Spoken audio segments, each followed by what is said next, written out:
గత కొద్దిగా మనం ఏవైతే ప్రయాణాలు చేస్తుంటామో అవన్నీ కూడా విజయవంతంగా పూర్తవ్వాలి అని చెప్పి అనుకునేటప్పుడు ఎటువంటి జాగ్రత్తలు పాటించాలి అన్న అంశం గురించి, అదేవిధంగా అకస్మాత్తుగా మనం ఏదైనా ఒక పని మీద బయలుదేరి వెళ్ళి ప్రమాదాలను బారిన పడడం, మరణించడం లేదా మనకు కొంతవరకు అంగవైకల్యం లాంటిది ఏర్పడడం, దీనివల్ల కూడా మనకు ఎన్నో ఇబ్బందులు జీవితంలో కలుగుతాయి. కాబట్టి ముఖ్యమైన పనుల కోసం మనం ప్రయాణం ఏదైనా చేసేటప్పుడు ఎటువంటి జాగ్రత్తలు పాటించాలి అన్న అంశం గురించి తెలుసుకునే ప్రయత్నం చేస్తున్నాం. ప్రయాణాలు ఎప్పుడు చేయాలండి అంటే తిథి, వారం, నక్షత్రం, యోగం, కారణం అన్నది అంటే పంచాంగం అంటాం కదా, 5 అంగాలు.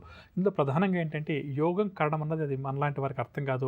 ఏంటంటే సిద్ధాంతులు ఎవరైతే ఉంటారో జ్యోతిష పండితులు వారు మాత్రమే చూస్తారని చెప్పొచ్చు. కానీ మనం ఇక్కడ కేవలం మామూలుగా వెళ్ళే ప్రయాణాల గురించి చర్చించుకుంటున్నాం కాబట్టి మంచి తిథి ఉన్న రోజు, మంచి వారం ఉన్న రోజు, మంచి నక్షత్రం, ఈ మూడింటిని కొంతవరకు మనం పరిశీలన చేసుకుని ముందుకు వెళ్ళడం వల్ల చాలా వరకు కూడా ఇటువంటి ప్రమాదాలను బారిన పడకుండా ఉండడానికి ఉపయోగపడుతుంది. కాబట్టి మనం ఏదైనా ఒక ముఖ్యమైన పని మీద బయలుదేరి వెళ్ళాలి అని చెప్పి అంటున్నాం. ప్రధానంగా ఏంటంటే మనం బయలుదేరి వెళ్ళే రోజు ఏ విధంగా ఉంది అని చెప్పి ఒకసారి పరిశీలన చేసుకుని అందులో సోమవారం, బుధవారం ప్రయాణాలకు చాలా మంచిదని చెప్పవచ్చు. అంటే మిగతా తిథి, నక్షత్రం ఇటువంటివి అనుకూలంగా ఉన్నప్పుడు సోమవారం రోజు, బుధవారం రోజు ఏవైతే మనం ప్రయాణాలు చేస్తామో అవన్నీ కూడా విజయవంతంగా పూర్తవుతాయి.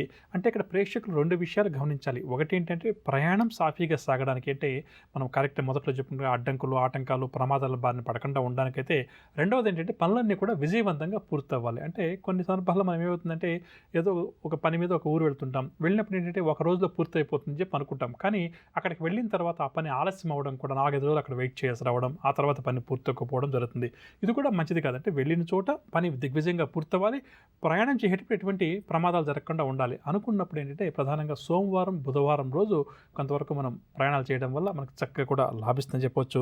ఇక ఏదైనా వినోద యాత్రలకు కానీ, విహారయాత్రలకు కానీ వెళ్ళినప్పుడు ఆ వెళ్ళిన ఊరి నుంచి ఏదైనా ఒక వస్తువును కొనుగోలు చేసుకొచ్చే అలవాటు అందరం కూడా చేసుకోవాలి. ఒక పిక్నిక్ లాంటి దానికోసం కానీ, లేకపోతే ఏదైనా ఒక విహార యాత్ర అంటే ఎంటర్టైన్మెంట్ టూర్ అంటాం కదా, ఈ విధంగా వెళ్ళేటప్పుడు ప్రధానంగా ఏంటంటే మగవారు ఎవరైతే ఉన్నారో వారు ఎరుపు రంగు వస్త్రాలు ధరించకపోవడం చాలా మంచిది. ఆ జర్నీలో కానీ లేదా వెళ్ళిన చోట కానీ ఆ తర్వాత సాధ్యమైనంత వరకు కూడా రెడ్ కలర్ డ్రెస్ను వారు ధరించకపోవడం మంచిది. ఇక స్త్రీల విషయానికి వస్తే సాధ్యమైనంత వరకు కూడా నలుపు రంగు దుస్తులు ధరించకపోవడం మంచిది. ఈ విషయాన్ని కూడా మనం గుర్తుపెట్టుకోవాలంటే ఒక పని మీద బయలుదేరి వెళ్ళేటప్పుడు కానీ లేదా అక్కడ వెళ్ళిన తర్వాత కానీ ఏదైనా మనం ఇంటర్వ్యూ లాంటి వాటి కోసం వెళ్తున్నాం, పెళ్లి చూపులు లాంటి కోసం వెళ్తున్నాం, ఏదైనా కూడా కావచ్చు. ఏదైనా ముఖ్యమైన పని మీద బయలుదేరి వెళ్తున్నాం, ఏదైతే ఇప్పుడు ఉదాహరణకు హైదరాబాద్ లాంటి సిటీలో ఉన్నాం లేదా విజయవాడ లాంటి చోటు ఉన్నాం, ఏదైనా ఇంటర్వ్యూ కోసం కానీ లేకపోతే ఏదైనా ఒక వ్యక్తిని కలవడానికి কোনো ఆర్థిక సహాయం కోసం కావచ్చు, ఏదైనా కూడా కావచ్చు కదా. అలా ముఖ్యమైన పని మీద బయలుదేరి వెళ్ళేటప్పుడు ఏంటంటే కొంతవరకు మంచి పెరుగుని సేకరించి ఆ పెరుగుని కొద్దిగా తిని వెళ్ళడం వల్ల ఏంటంటే ఆ రోజు వెళ్ళే ప్రయాణం సుఖవంతంగా, సంతోషకరంగా పూర్తవుతుందని కూడా జ్యోతిష్ శాస్త్రం చెప్తుంది. అదేవిధంగా మనం ఏదైనా విదేశాలకు వెళ్తున్నాం లేదా దూర ప్రాంతాలకు వెళ్తున్నాం, అక్కడ 15 రోజులు, 20 రోజులు ఏదో మనం కొడుకు దగ్గర గడపాలను, కూతురు దగ్గర గడపాలని చెప్పేసి ఈ విధంగా ఎన్నో పనుల మీద మనందరం కూడా అంటే రకరకాల పనుల మీద అని చెప్పొచ్చు వెళ్తుంటాం కదా. అటువంటప్పుడు ఏం చేయాలంటే మన పూజ మందిరంలో ఒక ₹10 కానీ ₹20 కానీ కాయిన్స్ సేకరించి ఆ భగవంతుడి ముందు పెట్టాలి. అయ్యా నేను పలానా పని మీద ఈ విధంగా నేను విదేశాలకు వెళ్తున్నాను, మా అమ్మాయిని చూడడానికి వెళ్తున్నాను, లేకపోతే మా అబ్బాయిని చూడడానికి వెళ్తున్నాను, లేదా మా అబ్బాయితో కొంతకాలం గడపడానికి వెళ్తున్నాను. అమ్మా, అలాంటి వాళ్ళది నిజమైన ప్రేమ కాదు, అది వ్యామోహం. ఎగ్జాక్ట్లీ చిన్నత్త, నిజంగా ప్రేమించుకున్న వాళ్ళు అలా చేయరు. ఎంత మనసు విరిగిపోతే కన్న కూతుర్ని పట్టుకొని మా దృష్టిలో చచ్చిపోయా ఉంటుందా తల్లి? అది సరే అమ్మా, తన కూతురుతో తన మాట అనేటప్పుడు ఆమె మాటల్లో వ్యథ, కళ్ళల్లో బాధ గమనించావమ్మా? పెద్దబాబుకు బర్త్డే విషెస్ చెప్పు కూడా వెళ్ళాం కదా. ఊరికే ఎలా కాలిపోతుంది? మంట పెడితేనో పడితేనో తగలబడుతుంది.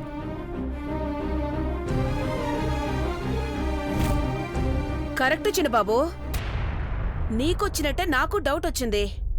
పార్వతే షర్టును తగలబెట్టిందనుకుంటా.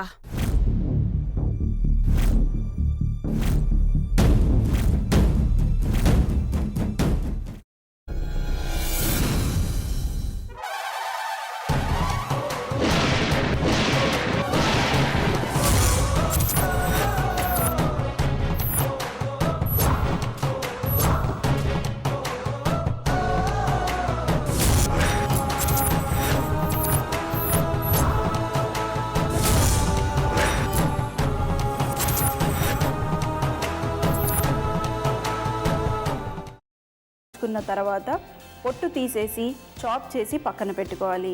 ఒక ప్యాన్లో కొద్దిగా నూనె వేడి చేసి అందులో ఆవాలు, మినప్పప్పు, శనగపప్పు, కరివేపాకు, సన్నగా తరిగి పెట్టుకున్న ఉల్లిపాయలు వేసుకుని 1 నిమిషం పాటు వేయించుకోవాలి. ఆ తర్వాత కాల్చి కట్ చేసి పెట్టుకున్న వంకాయని కూడా అందులో వేసుకుని బాగా మిక్స్ చేసి బౌల్లోకి ట్రాన్స్ఫర్ చేసుకుని అందులో తగినంత చిక్కటి పెరుగు లేదా పల్చటి పెరుగు వేసుకుని మిక్స్ చేసి అన్నంతో కానివ్వండి, చపాతీతో కానివ్వండి సర్వ్ చేసినా చాలా బాగుంటుంది.